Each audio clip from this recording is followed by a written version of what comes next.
Hello friend, मैं माही स्वागत करती हूँ आप लोगों का हमारे चैनल यूजीसी नेट अकेडमी से 369 में। फ्रेंड्स, आप लोग कैसे हैं? उम्मीद करती हूँ आप लोग अच्छे होंगे। और हम लोग हिंदी साहित्य पढ़ रहे थे जिसमें कि सिद्ध साहित्य तक कर लिया था। आज का जो हमारा टॉपिक है वो है नाथ साहित्य है। इसमें कुछ महत्वपूर्ण बिंदु जो कि एक नोट्स के माध्यम से है, आप लोग इनको लिख सकते हैं, पढ़ सकते हैं और देखते हैं। सबसे पहला जो है यहाँ पे नाथ शब्द का अर्थ क्या होता है, तो उद्धार करने वाला। गोरखनाथ के नाथ पंथ बौद्धों की ब्रजियान शाखा सिद्धों से निकला हुआ माना जाता है। इन्होंने सिद्धों की भोग प्रधान योग साधना की प्रतिक्रिया के रूप में हठ योग का आरंभ किया है। इसे कनफटे योगी भी कहे जाते हैं। इनका क्षेत्र जो है पश्चिम रहा है। इनकी संख्या 9 है। नाथों के प्रमुख मार्ग की बात करेंगे तो योग मार्ग, गुरु महिमा और पिंड ब्राह्मणवाद। नेक्स्ट हमारा बिंदु है कि नाथों को ही हठ योग का प्रवर्तक माना जाता है। हठ का अर्थ यहाँ पे हो जाता है, हो का अर्थ सूर्य और ठो का अर्थ चंद्रमा, यानी कि सूर्य और चंद्रमा का मिलना। इन्हें इसे शिव का ये शिव के उपासना किया करते थे।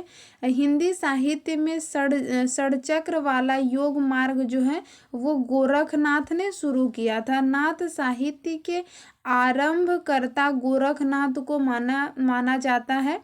बच्चन सिंह ने नाथ साहित्य का प्रवर्तक गोरखनाथ को माना। नेक्स्ट हमारा बिंदु है कि गोरखनाथ के गुरु है मत्स्येंद्रनाथ। मीननाथ भी इनका कहा जाता है, मच्छेंद्रनाथ भी इनको कहा जाता है।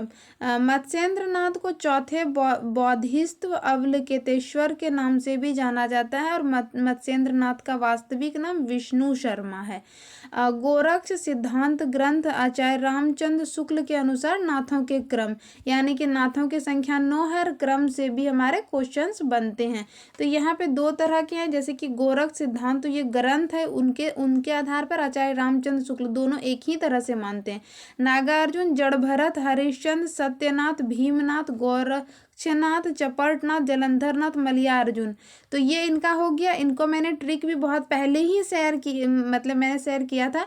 जैसे कि नाग के जड़ में हरि का सत्य भीम है, भीम है, गौ ने चौपट कर दिया, जल में मल मिला गया। इस तरह एक लाइन आप लिख सकते हैं और उससे इसको याद कर सकते हैं। अगर आपने एक वाला याद कर लिया तो आपको समझ में आ जाएगा कि राम कुमार वर्मा का इससे अलग है, यानी कि दोनों में से एक को आप अगर याद कर लीजिएगा फ्रेंड्स, तो आप ये डिकोड कर पाइएगा कि कौन सा किसके अंतर्गत आता है। शुक्ल जी के अंतर्गत कौन से आते हैं? राम कुमार वर्मा के अंतर्गत। तो यहाँ राम कुमार वर्मा के अंतर्गत ये सारे इस प्रकार से क्रम दिए गए हैं: आदिनाथ, मत्स्येंद्रनाथ, गोरखनाथ, गहनीनाथ, चपटनाथ, चौरंगीनाथ, जलंधरनाथ, भृतहरिनाथ, गोपीचंद्रनाथ। नेक्स्ट देखेंगे यहाँ पे बिंदु, मिश्र बंधु ने गोरखनाथ को हिंदी का प्रथम गद्य लेखक माना है। गोरखनाथ का समय की बात कर लेते हैं, जिसमें कि अन्य विद्वान अलग अलग मानते हैं।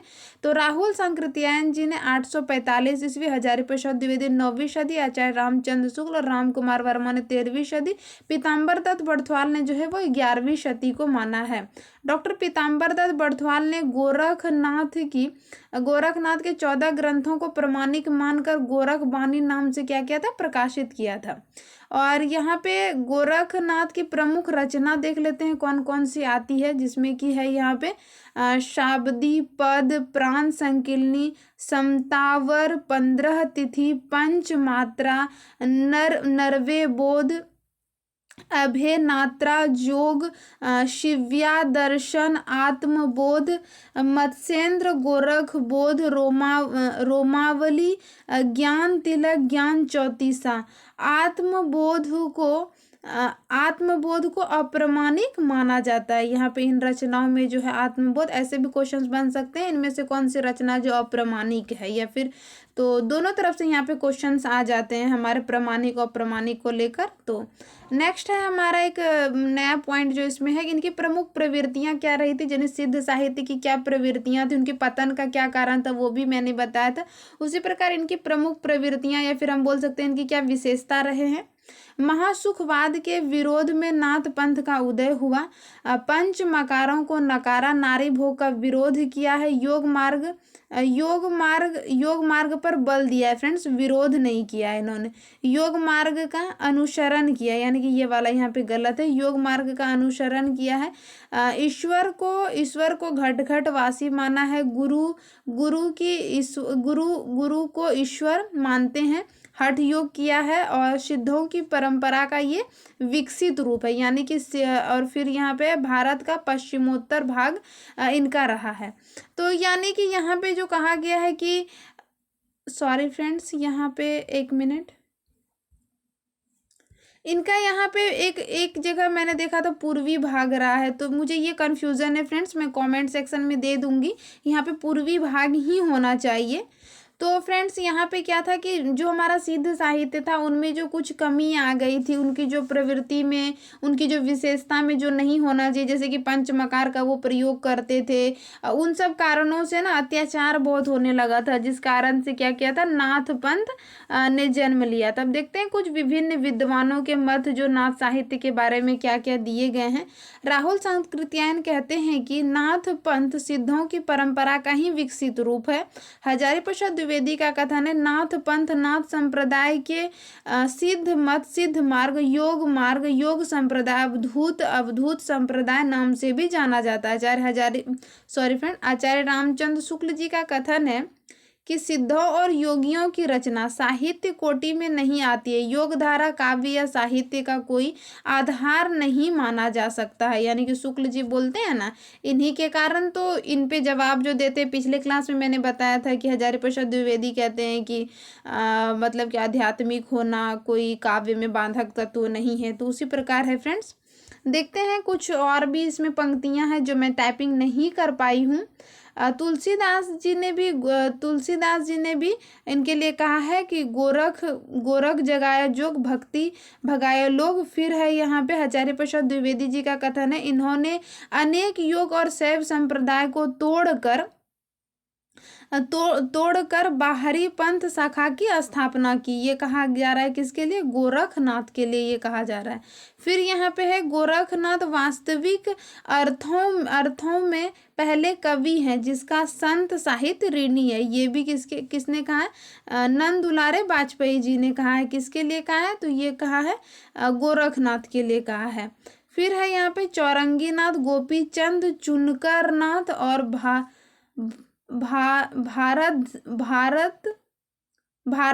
भारतधरी नाथ जलधिपा की इनकी रचना उपदेशात्मक रही है। ये थोड़ा सा इम्पोर्टेंट नहीं है फ्रेंड्स, ये किसी का कथन नहीं है।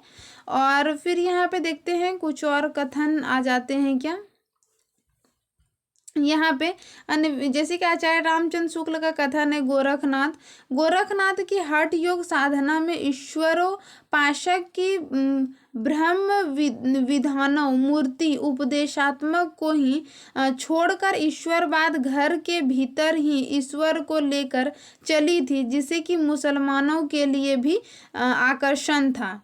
हजारी प्रसाद द्विवेदी फिर कहते हैं कि शंकराचार्य के बाद इतना प्रभावशाली और इतना महिमा मंडित भारत में गोरखनाथ के समय में दूसरा कोई नहीं हुआ। यहाँ से भी इतना सा कोटेशन भी हमारा पूछा जाता है। भारतवर्ष के कोने कोने में इनके अनुयायी आज भी पाए जाते हैं। भक्ति आंदोलन सबसे शक्तिशाली धार्मिक आंदोलन गोरखनाथ की भक्ति मानी गई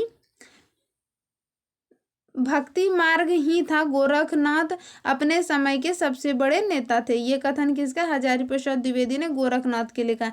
हजारी प्रसाद द्विवेदी का ये भी कथन है कि गोरखनाथ अपने युग के सबसे बड़े नेता, ये मैंने वहाँ पे टाइपिंग कर दिया था।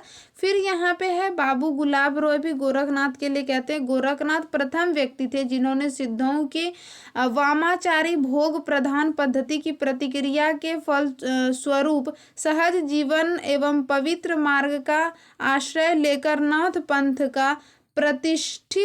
पंथ को प्रतिष्ठित किया। ये इनका कथन आ जाता है। फिर राहुल सांकृत्यायन जी का कथन है, नाथ पंथ सिद्धों की परंपरा का ही विकसित रूप है। राम कुमार वर्मा का है नाथ पंथ, ये मैंने टाइपिंग कर दिया था वहाँ पहले ही। नेक्स्ट फिर है यहाँ पे हमारा नाथों का समय 12वीं सदी से 14वीं सदी के अंत तक है, ये रामकुमार वर्मा का कथन है। फिर यहाँ पे डॉक्टर नागेंद्र का कथन है कि सिद्धों की वाम मार्गीय भोग प्रधान योग साधना की प्रतिक्रिया के फलस्वरूप आदि काल में नाथ पंथियों का हठ योग साधना का प्रारंभ हुआ। ये डॉक्टर नागेंद्र का कथन है नाथ संप्रदाय के लिए।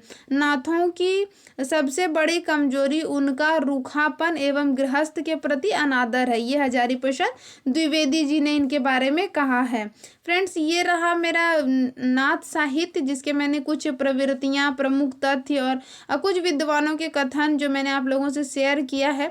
अगर आप हिंदी सब्जेक्ट से किसी भी एग्ज़ाम की तैयारी कर रहे हैं, यूजीसी नेट हो, टीजीटी, पीजीटी, जीआईसी, तो आप मेरे साथ जुड़ सकते हैं। मेरी ये वीडियो आपके लिए ज़रूर उपयोगी रहेगी।